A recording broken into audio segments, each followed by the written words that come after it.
Hey guys, how you doing? This is Manga etc. and I'm here today to bring the review for Build King Manga Chapter 10. And now we're going into a tournament arc, and for the longest of time, well, not for the longest time, but I've been on the fence about how was this going to be a one round exam, or just going to be like a full blown arc thing. And the title of this chapter actually gives you the answer to that, because the title of the chapter is called Prelims. So there's going to be a prelims, that means there's more than one round, which means there is going to be a full blown arc. Well, it's definitely going to take a couple of chapters, to say the least, to finish off this exam. And now I realized that this chapter had a lot of like the quirks, or like just the cliche things that all tournament arcs have, and I will go through them as I'll go through them as I go along with the review, if I remember to put them all out. But the stuff I will want to talk about first.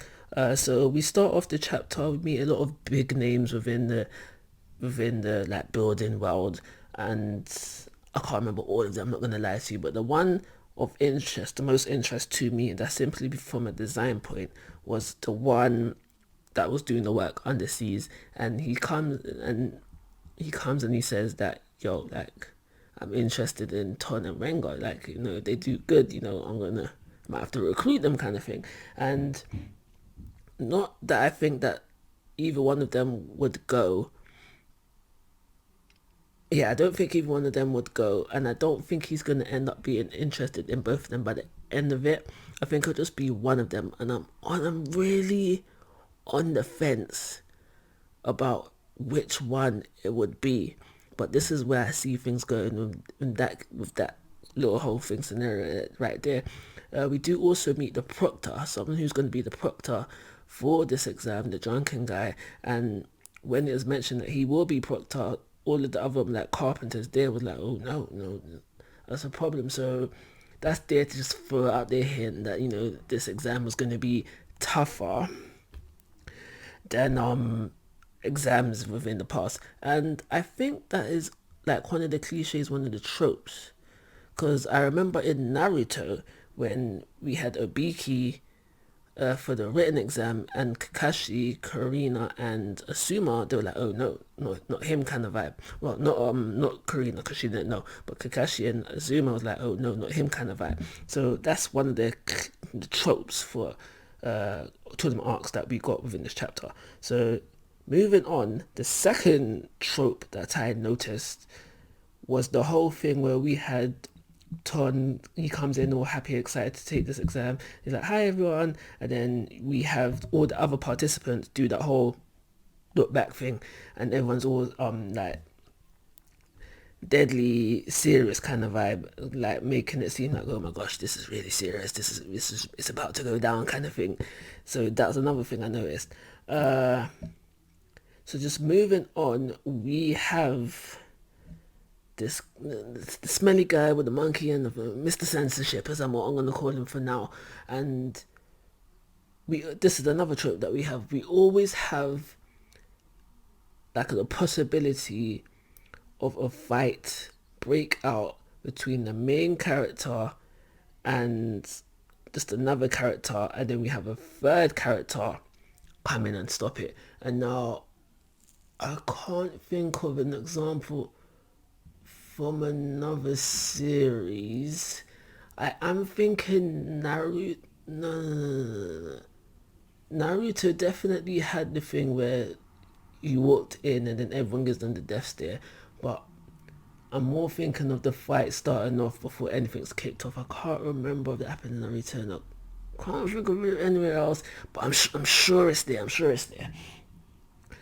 So yeah, we have that. The whole thing with this guy though, Mr. Censorship, as I call him, he does this punch to Ton, and it's called the dismantling punch or something like that. Whatever, I can't remember the exact name, but I do remember that it was said that it should be able to break boulders. And now Ton took this attack, just tanked it. It's like, oh, you're just going for the fly. Yeah, thanks for that, bro. Ton is built sturdy, he's built strong. Like the build king he's going to become. I'm telling you guys. Telling you that the build king he's going to become. He is strong.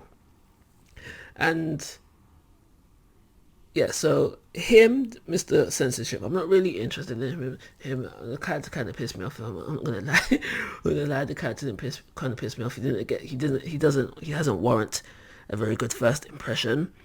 But the guy who stopped the actual fight from breaking off, he's like, yeah, no, just cool it. I think there might be something there, but definitely both of them, Mr. Censorship and the guy who stopped the fight, they probably are the quote unquote geniuses for this arc. We know that how Ton and Rengar has brought in a lot of people to come witness this tournament because of being the apprentice of Shovel. I reckon these two, the one that tried to start the fight and the one that stopped the fight, they're probably famous people, quote unquote, famous people as well. So yeah, there's that. So after that took place, we see this guy who says like, "Yo, guys, are you guys ready to start?" kind of thing, something along them lines. I think that this guy is just gonna give like the welcoming warnings, not the warning speech, just the welcoming speech. Or he could be another proctor as well, but definitely the welcoming speech.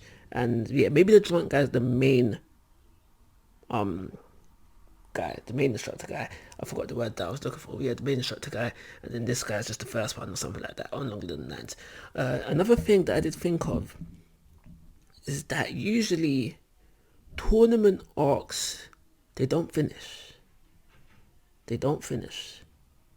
The tuning exams didn't finish. Trying to think what that was. But yeah, usually tournament arcs don't finish. Or the villain hops in. Or they don't finish because a villain hops in. So this is what I'm starting to think. Will that happen here? Will we actually finish this exam? And I think we probably won't, but it's definitely a good time, good opportunity to introduce a villain because we don't have that yet. So I reckon that this will be a good time to introduce that. So that's everything I got to say about this chapter. Even though it was a bit cliche, I did still very much enjoy it. You can't, if it's not broke, don't fix it kind of vibe, like the structure that tournament arcs usually take is set in place. It's not broken, so don't fix it kind of thing. I'm not gonna lie, I wouldn't mind a new spin on it. If you can create a very good spin and you create a good new spin, I'm not mind, I'm all down for that. But yeah, if it's don't broke, don't fix it. Sorry, 3-star rating, call it a review. Like always, guys, I'm asking for your thoughts and opinions. If you haven't already, please subscribe to my YouTube channel. But most importantly, take care. Have a nice day.